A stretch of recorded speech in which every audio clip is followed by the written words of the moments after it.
Genesis 50. Then Joseph fell on his father's face, and wept over him, and kissed him. Joseph commanded his servants the physicians to embalm his father. So the physicians embalmed Israel. Now 40 days were required for it, for such is the period required for embalming. And the Egyptians wept for him 70 days. When the days of mourning for him were past, Joseph spoke to the household of Pharaoh, saying, "If now I have found favor in your sight, please speak to Pharaoh, saying, My father made me swear, saying, Behold, I am about to die.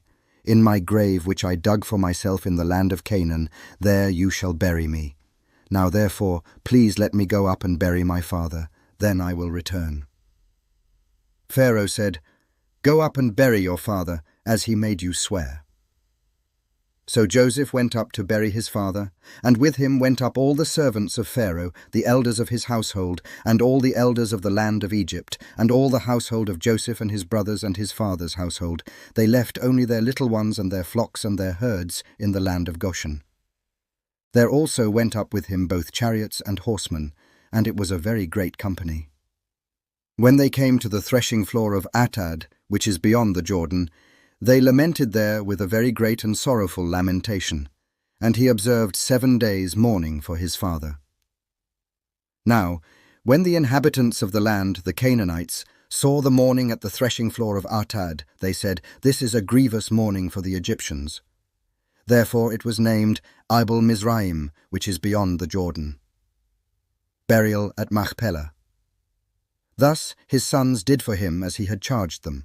For his sons carried him to the land of Canaan, and buried him in the cave of the field of Machpelah, before Mamre, which Abraham had bought along with the field for a burial site from Ephron the Hittite.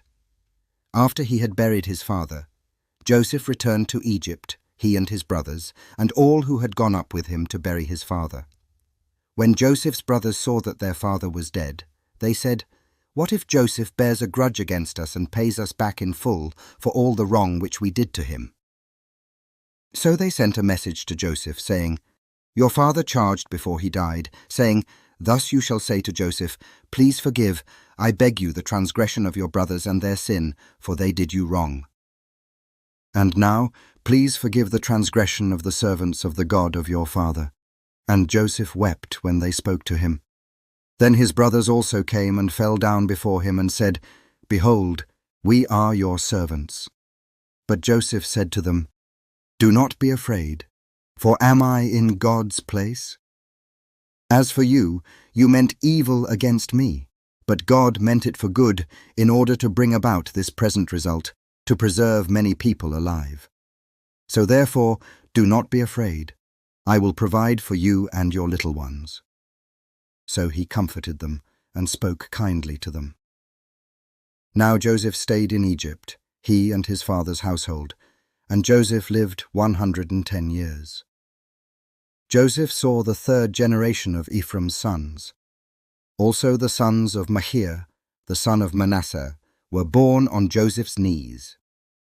Joseph said to his brothers, "I am about to die, but God will surely take care of you and bring you up from this land to the land which he promised on oath to Abraham, to Isaac, and to Jacob."